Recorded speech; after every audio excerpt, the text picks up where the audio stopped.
Welcome to the second webinar of the Future Coaches program. Congratulations in finishing the first. And you'll need to watch this webinar in its entirety as there's an assignment at the very end. This webinar specifically goes into the principles of coaching and how to organize a training session or practice. So please, again, watch the webinar in entirety because there is an assignment at the end. Enjoy. As stated on the earlier slide, the content or the purpose of this webinar is to go over the principles of coaching and also to introduce you to how to organize a training session and to introduce to you in detail the steps of a training session. For the purposes of trying to make this webinar more entertaining, I've broken down each letter of the word principles into a mnemonic. Hopefully by the end you will understand how each word applies to the principles of coaching, and more importantly, how you can apply them when you work with your kids. Purpose. You will see the little picture on the slide of Alice in Wonderland and the Cheshire Cat. In the book Inside Out Coaching, written by Joe Ehrman, there's a passage in that book that says, "When our purpose is clearly defined, it provides a unique source of passion and perseverance and a focused path to follow. But as the Cheshire Cat told Alice, when you don't know where you are going, any road will do." Too many coaches have no clear, concise purpose other than winning, and choose a path uncertain of where they will end and how their direction will affect their players. As a coach, it's vital that you make sure that you have a clear purpose of what your mission will be. Relevance. You'll see the picture on the slide that shows the sumo wrestler and the child getting ready to prepare to wrestle against each other. And it's quite comical, actually, but that's sometimes how young players feel when coaches give them information or have them do certain activities that they don't feel is relevant. Make sure everything you do when you coach is relevant and that it has a purpose. Take a second, look at the picture in front of you.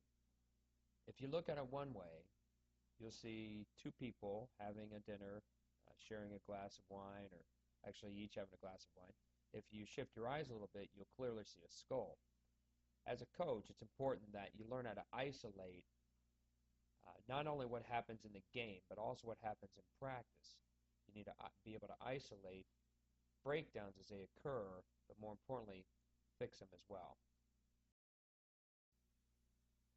A great coach will learn how to what's called navigate their way through a practice, through a game, and through a season. It's important that you understand that during a practice you're going to have some bumps along the way. The kids are going to come in a bad mood. They're not going to be real enthused to play. So you've got to be able to navigate through all those little hurdles, through all those little obstacles, and make it into in the end, a purposeful playing environment for them. A coach wears many hats. Sometimes you wear the hat of as a teacher. Sometimes you wear a hat just being an advisor. Sometimes you wear the hat of having fun with them. But as a coach, be prepared. As a young coach, be prepared that you're going to have to wear many hats. Not just throughout the practice, but also throughout the season. So be able to change hats during the practice, change hats during the game, change hats during the season. As a young coach, those young players that you're working with are going to look up to you. So it's important that you inspire them as well. When we think of inspirational coaches, we think of some of the examples we see on the slide. And on the bottom right-hand part, you probably don't know the Japanese coach's name, and I hope I pronounce it right, but Sawa is the last name. And one thing that he did is he inspired his Japanese players during the last World Cup to be themselves, to express themselves. And the end result was a World Cup victory over the favored United States. So be inspirational, give them a purpose to play, not just for practice, but for lifelong reasons as well.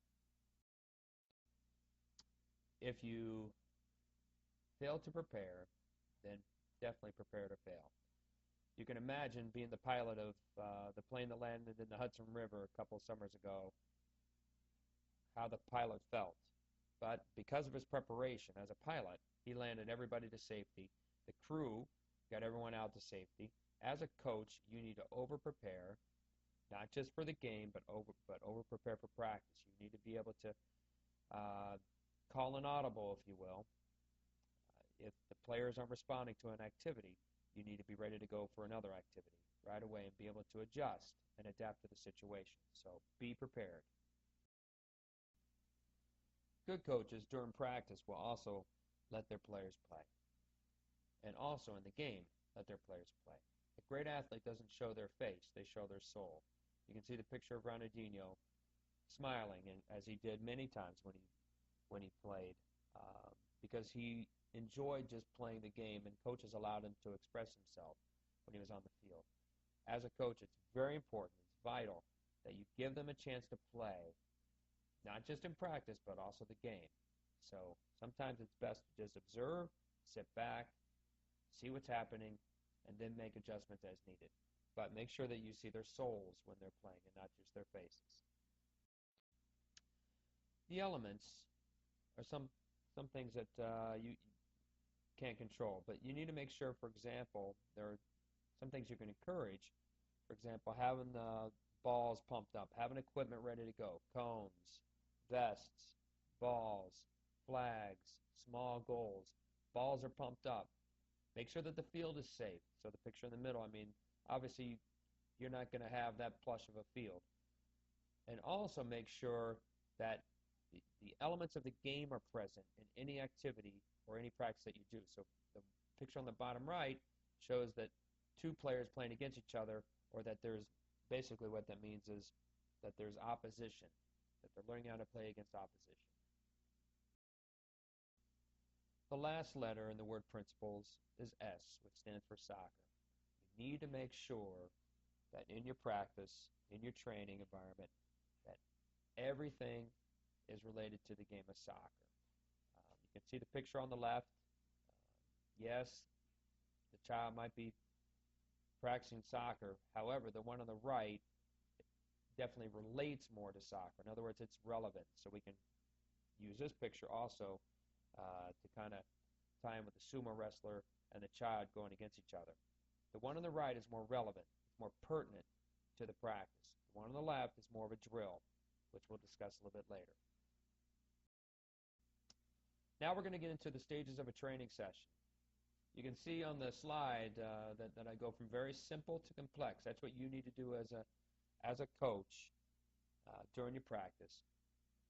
Think of a topic. Think of something specific you want to work on. Then start very simple.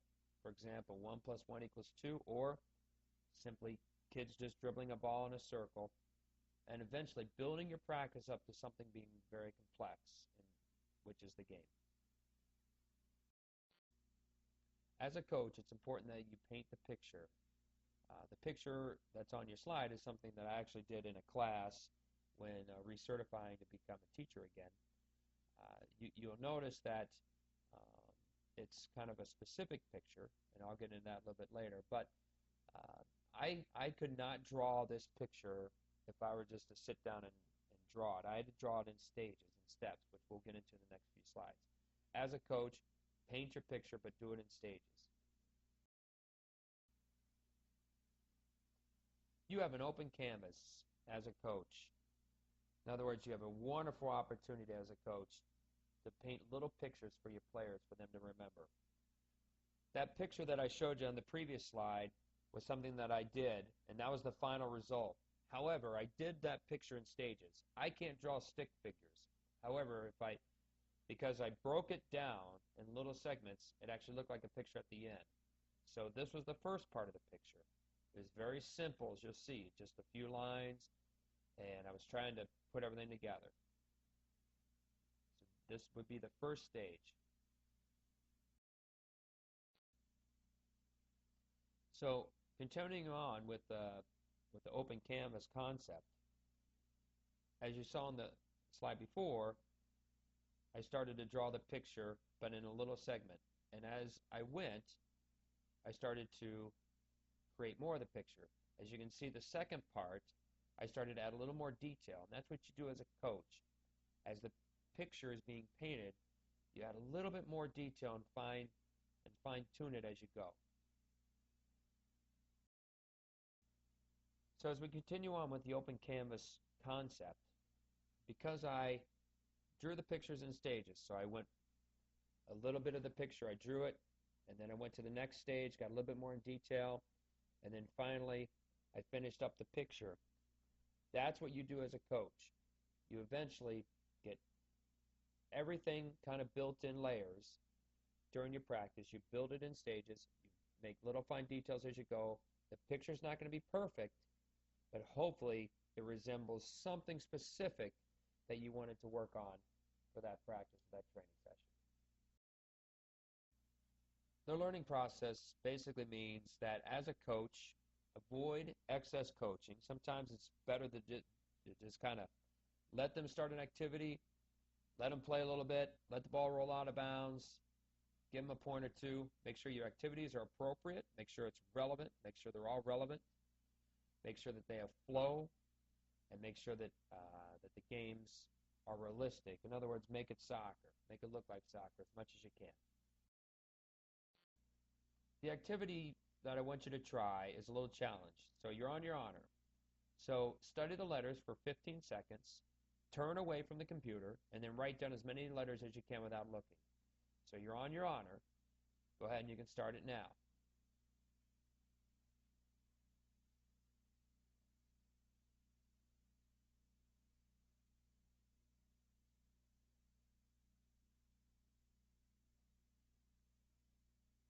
Okay, stop.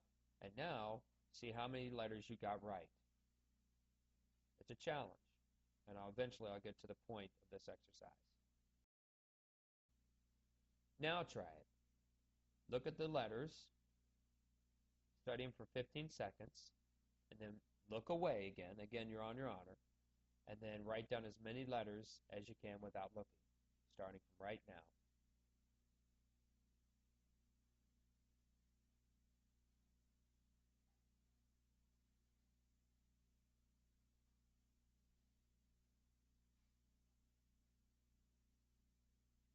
Stop. Hopefully, you had a little bit more success remembering these clumps of letters or these chunks of letters than you did the slide that was shown to you previously. Okay, so what was the point? The point of that exercise is, as coaches, when you teach, try to do the technique that teachers use, which is called chunking. Instead of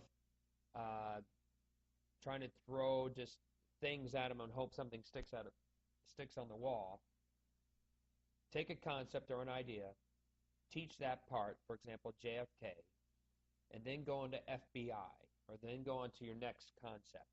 I think that you'll find that this process of chunking, or teaching the game in little chunks and bits and pieces, will be far more beneficial to you. So again, this is all part of the preparation stage.